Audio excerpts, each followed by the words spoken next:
चार युग में कैसे हुई लड़ाई, क्यों भगवान शिव को करना पड़ा न्याय। ये कहानी बहुत ही रोचक है। दोस्तों, वीडियो शुरू करने से पहले एक छोटा सा निवेदन है कि कमेंट में हर हर महादेव अवश्य लिखें। ये कहानी है सतयुग, त्रेता, द्वापर और कलयुग, चार युगों की। एक समय की बात है, चारों युग यानी चारों भाई एक साथ बैठे हुए थे। तब आपस में चारों में वाद विवाद होने लगता है। सतयुग, त्रेता, द्वापर और कलयुग चारों एक साथ बैठे हुए विवादों में उलझने लगे। सबसे पहले सतयुग कहने लगा कि अरे मूर्खों, तुम सब मुझसे छोटे हो, तुम मेरी बराबरी कैसे करने लगे। जब त्रेता युग ने यह बात सुनी तो कहने लगा कि तुम सबसे बड़े कैसे हो सकते हो। तुम सब में सबसे बड़ा तो मैं हूं, मैं ही सर्वश्रेष्ठ हूं, तुम मुझसे सर्वश्रेष्ठ नहीं हो सकते।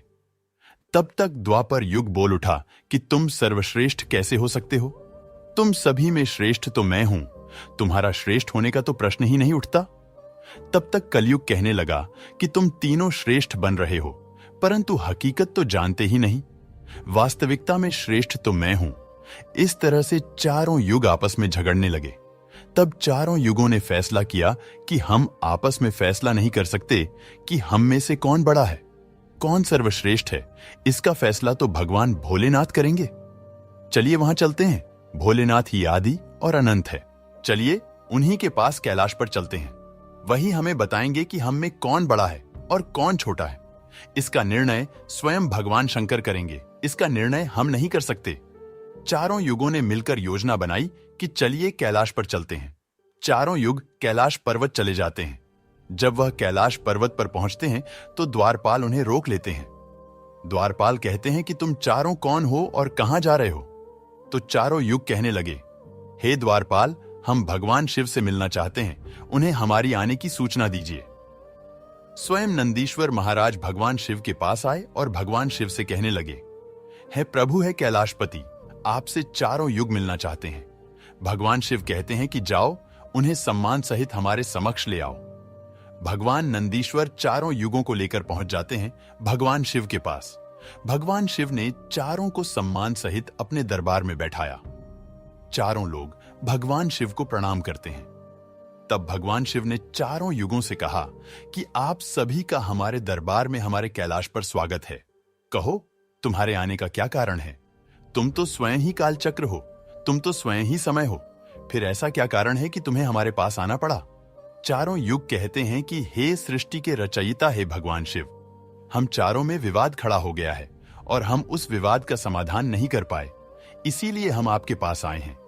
अब हम आपसे निवेदन करते हैं और गुहार करते हैं कि हे भगवान, आप ही हमारा फैसला करें, आप हमारा न्याय करें और हमें बताएं कि हम चारों में सबसे बड़ा कौन है, हम चारों में सर्वश्रेष्ठ कौन है।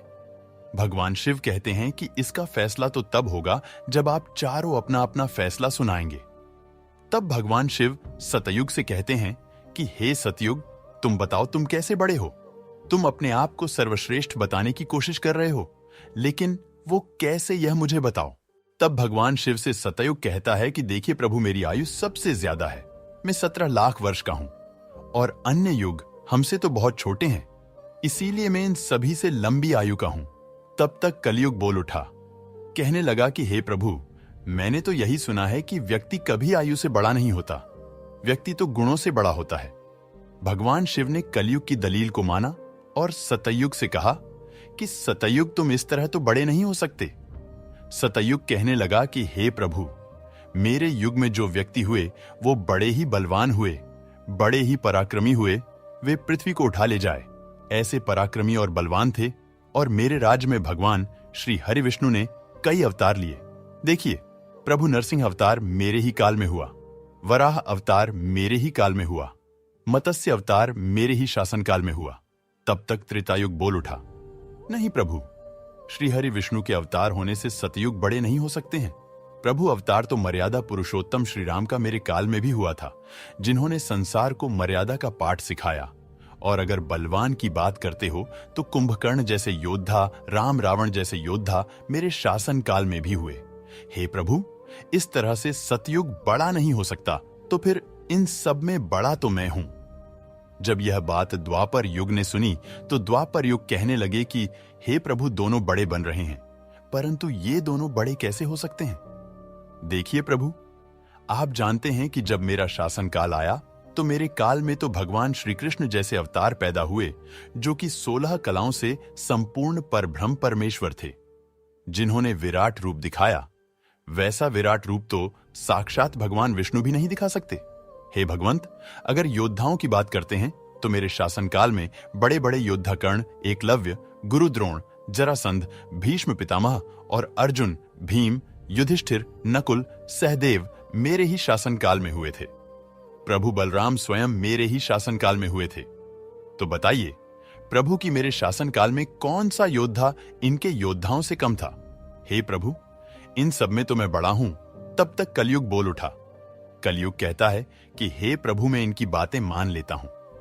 इनके शासनकाल में जो भी योद्धा हुए, जो भी अवतार हुए, उनमें कई कमजोरियां पाई गई थीं, और जिनके शासनकाल में कमजोरी वाले मनुष्य हो, वो सर्वश्रेष्ठ कैसे हो सकता है? कलयुग कहने लगा कि नहीं भगवान, मेरा शासनकाल सबसे अच्छा है। मेरे युग में व्यक्ति के भोग विलास के लिए कई सुविधाएं हैं। अच्छे अच्छे और नई नई तकनीकों से परिपूर्ण मेरा युग, मेरा शासनकाल सभी में सर्वश्रेष्ठ है। जब भगवान शिव ने चारों युग, सतयुग, त्रेता, द्वापर और कलयुग की वाणी सुनी, चारों के उत्तर सुने, चारों की बहस सुनी, तो भगवान शिव अपने मन में विचार करने लगे और सोचने लगे कि इनका फैसला कैसे किया जाए। पास में ही माता पार्वती बैठी थी। माता पार्वती कहती है कि हे प्रभु, अगर आप ही इनका फैसला नहीं कर पाए तो फिर इनका फैसला कौन करेगा? फिर तो चारों भाई आपस में ही मर जाएंगे।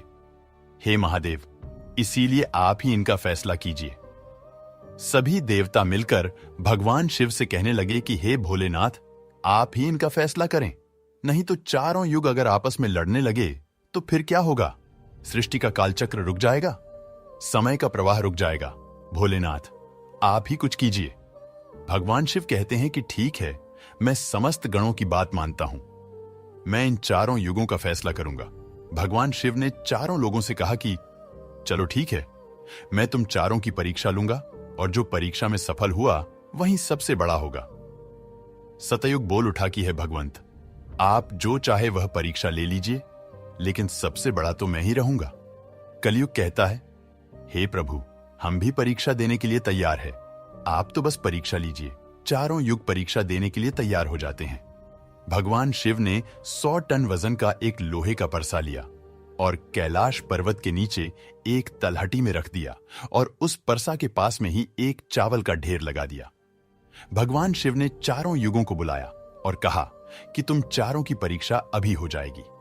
भगवान शिव सतयुग से कहते हैं कि सतयुग, मेरे 500 गण यहां बैठे हैं और इस परसा में रखे हुए चावल को बनाना है, तो इन चावलों को तुम्हारे युग का व्यक्ति ही बनाएगा, और मेरे यहां जितने गण हैं वो सब भोजन करेंगे।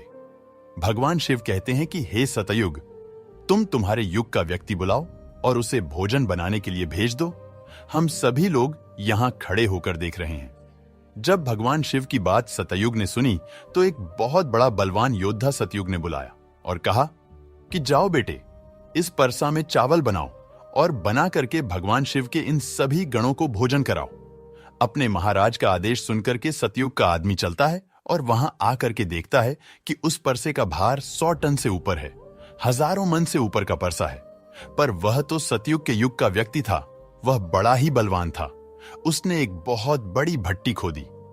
भट्टी खोदने के बाद पेड़ों को तोड़ करके लाया और उसने अग्नि जलाई।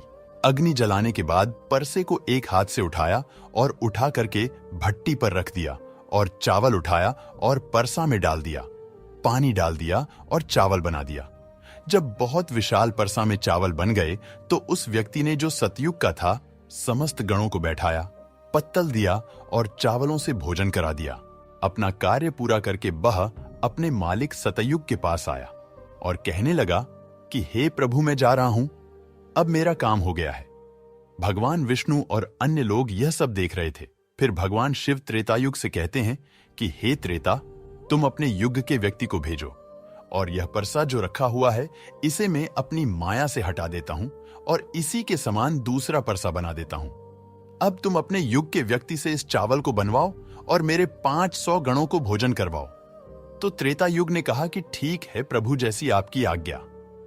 त्रेता युग ने भी अपना एक महान योद्धा कुंभकर्ण जैसा बलवान प्रकट किया और उसको आदेश दिया कि जो तलहटी में नीचे हजारों टन का परसा रखा हुआ है, इसमें हजारों मन जो चावल रखा है उसे बनाना है, पकाना है, और जब चावल पक करके तैयार हो जाएं तो इन 500 गणों को खाना खिलाना है।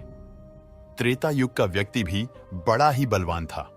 वह उस परसे के पास आया, पास में एक भट्टी खोदी और उस परसे को दोनों हाथों से उठा करके भट्टी पर रख दिया और ऊपर से रखने के बाद अग्नि जलाई और अग्नि जलाकर उसमें चावल डाला, पानी डाला, चावल पक करके तैयार हो गए। त्रेता युग के व्यक्ति ने जो भगवान शिव के गण थे उन सबको खाना खिलाया और भोजन करने के बाद सभी गण वापस कैलाश पर्वत पे आ गए। भगवान शिव ने फिर अपनी शक्ति से उस परसे को हटा दिया। अब भगवान शिव द्वापर युग से कहते हैं कि द्वापर, ये दोनों युग अपनी अपनी परीक्षा दे चुके हैं, अब तुम्हारी बारी है। देखिए, इनता ही बड़ा परसा उस तलहटी में दिखाई दे रहा है और हजारों मन चावल रखे हुए हैं और तुम्हें मेरे 1500 गणों को भोजन कराना है। द्वापर कहने लगा कि ठीक है प्रभु, आपकी जैसी इच्छा मैं पूरा प्रयत्न करूंगा कि मेरे युग का जो व्यक्ति है आपके सभी गणों को खाना खिला सकें।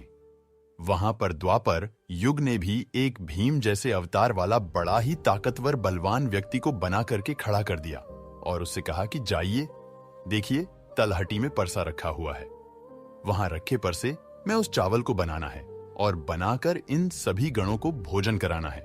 वह व्यक्ति कहता है कि ठीक है प्रभु, जैसी आपकी आज्ञा। द्वापर युग का व्यक्ति चला जाता है।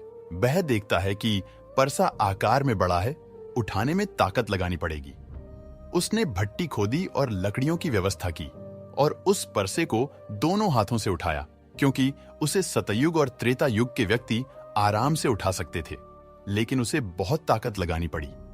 पूरी ताकत लगाकर उसने उस परसे को उठाया और उठा करके जैसे तैसे खींचकर नीचे अग्नि जलाई और उसमें चावल डाल दिए, और जब चावल पक गए तो भगवान शिव के उन सभी गणों को भोजन कराया। खाना खिलाने के बाद वह द्वापर युग का व्यक्ति अपने मालिक के पास आता है और कहता है कि प्रभु, मैंने अपना काम कर दिया। वहां पर द्वापर युग उससे बहुत खुश हुआ और कहा, शाबाश, अब तुम जा सकते हो। अब भगवान शिव कहते हैं कि हे कलयुग, अब तुम्हारी बारी है। जो परसा तुम देख रहे हो उसका वजन कम नहीं होगा, उसका वजन उतना ही रहेगा, हजारों टन। लेकिन जब तुम्हें परीक्षा देनी है तो मानने को तैयार नहीं थे कि तुम सबसे छोटे हो, लेकिन तुमने तो माना नहीं। तुम्हारे आदमी की आयु भी मात्र 100 वर्ष है, जबकि अन्य लोगों की आयु बहुत अधिक होती है। सतयुग के मनुष्य की आयु 1,00,000 वर्ष होती थी, त्रेता युग में 10,000 वर्ष होती थी और द्वापर युग में 1,000 वर्ष होती थी। और हे कलयुग, तुम्हारे शासन में मात्र 100 वर्ष ही है और तुम्हारा आदमी भी छोटा है। जब भगवान शिव की बातें कलयुग ने सुनी तो कलयुग कहता है कि प्रभु ठीक है, मैं आपकी बात मानता हूं, लेकिन पहले ही आप मुझे इस तरीके से हताश मत कीजिए। प्रभु, आप तो एक न्याय करते हैं, सबको मौका दिया जा रहा है, हम भी परीक्षा देकर देखेंगे। यदि हमसे नहीं हो पाया तब जाकर हम मानेंगे। भगवान शिव कहते हैं ठीक है, तुम अपना आदमी बुला लो। फिर भगवान शिव कहते हैं कि यह परसा देख रहे हो, हजारों टन का है, वहां चावल रखा है, यह हजारों किलो टन का परसा है और इसमें इतने सारे चावल रखे हुए हैं, तुम्हारा व्यक्ति क्या करेगा? कलयुग कहता है कि ठीक है प्रभु, आप मेरा तमाशा तो देखिए। तीनों युग हंसने लगे। भगवान शिव भी उसकी बात को सुनकर अचंभित थे। भगवान शिव सोच रहे थे कि क्या कलयुग का व्यक्ति इतने हजारों किलो टन के परसे को उठा पाएगा? कलयुग ने बड़े ही बुद्धिमान व्यक्ति को पैदा किया। बड़ा ही तीव्र व्यक्ति था, बहुत ज्यादा सोचने वाला व्यक्ति था। सभी गुणों से संपन्न व्यक्ति को कलयुग ने पैदा किया और पैदा करके व्यक्ति से कहा कि बेटे, तुम्हें अपनी शक्ति दिखानी है, परीक्षा का समय है। यदि तुम इसमें असफल हो गए तो मैं सबसे छोटा हो जाऊंगा। वह व्यक्ति अपने महाराज से कहता है कि महाराज, आप इस एक परसा की बात करते हैं, ऐसे हजारों परसा हमारे सामने हो तो भी परेशानी नहीं है। जब उस व्यक्ति की बात को तीनों लोगों ने सुना तो वह हंसने लगे। कहे रहे थे कि छोटा सा व्यक्ति जिसकी लंबाई मात्र 3 हाथ है, यह क्या करेगा, जबकि हमारे युगों के मनुष्यों की लंबाई तो बहुत हुआ करती थी। ये बात बिल्कुल सच है। सतयुग के लोगों की लंबाई 21 हाथ और त्रेता युग के व्यक्ति की लंबाई 14 हाथ और द्वापर युग के व्यक्ति की लंबाई 7 हाथ थी और कलयुग के व्यक्ति की लंबाई लगभग 3 हाथ होती है। तीनों युग बड़ी जोर जोर से हंस रहे थे। कलयुग कहता है कि आप बस देखते रहिए, मैंने अपने लड़के को भेज दिया है। कलयुग का आदेश पाकर के वह कलयुग का तीव्र बुद्धि वाला व्यक्ति उस तलहटी में आया। तलहटी में आकर उसने देखा कि परसे का वजन तो बड़ा ही विशाल है, मैं इसे उठा नहीं पाऊंगा। तो उस व्यक्ति ने दिमाग लगाया, उस परसे के नीचे मिट्टी खोदना शुरू कर दिया। परसा तो उसने हिलाया भी नहीं और उसके नीचे भट्ठी खोदकर तैयार कर दी। लकड़ियों की व्यवस्था करने में उसे तब थोड़ा सा भी समय नहीं लगा, क्योंकि लकड़ियां वहीं रखी हुई थीं। उसने उन लकड़ियों को उठा लिया और उस भट्ठी में आग जला दी। परसे में चावल डाला, पानी डाला और बस कुछ ही समय में चावल पक करके तैयार हो गए। वह कलयुग का व्यक्ति कितना दिमाग वाला था, उसने कुछ भी नहीं किया। परसे के नीचे भट्ठी खोदी और उसमें आग जला दी, चावल को डाल दिया और चावल में पानी डाला और चावल पक भी गया। जब चावल पक गए तो भगवान शिव के गणों को एक कतार में बैठा दिया। उन गणों से कहा कि आप मेरा साथ दें और आप इस चावल को आपस में परोस दीजिए। भगवान शिव के 4 विशाल गण चलते हैं और उन चावलों को बाल्टियों में भर भर के सभी गणों को परोस दिया। तब कलयुग कहता है कि अब आप सब भोजन कर सकते हैं। भगवान शिव के सभी गण खुशी खुशी भोजन करते हैं। कलयुग के मनुष्य ने उन 4 शेष बचे गणों को भी भोजन कराया। भोजन कराने के बाद उस परसे को साफ किया और परसा वहीं छोड़ दिया और उसका काम पूरा हो गया।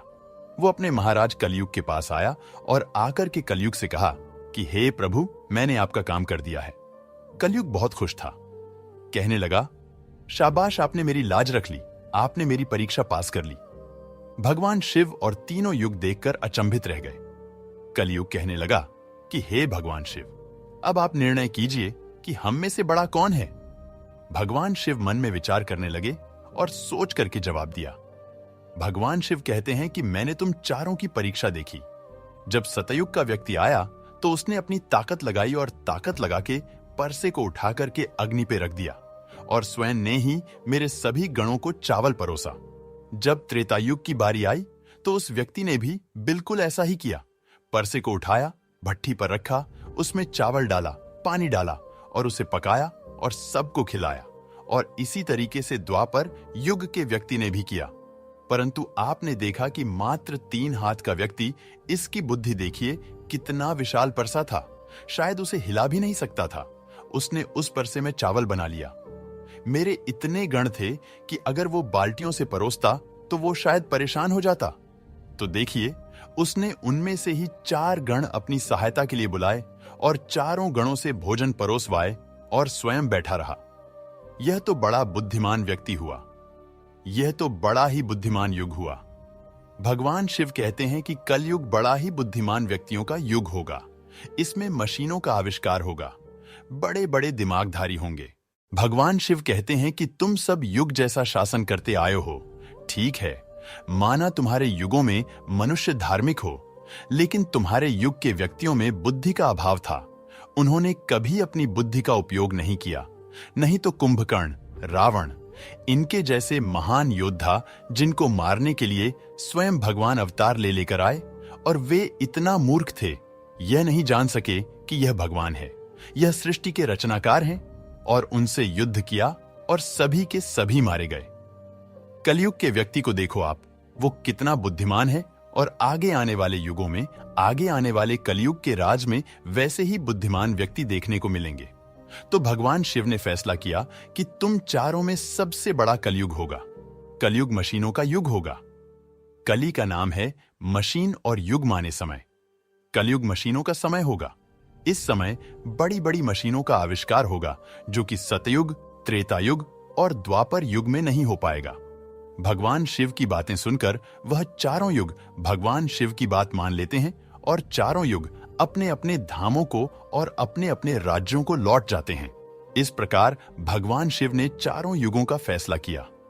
दोस्तों, उम्मीद करता हूं जानकारी आपको पसंद आई होगी। अगर वीडियो पसंद आया हो तो दोस्तों कमेंट बॉक्स में हर हर महादेव जरूर लिखे। मिलते हैं आपसे अगले वीडियो में।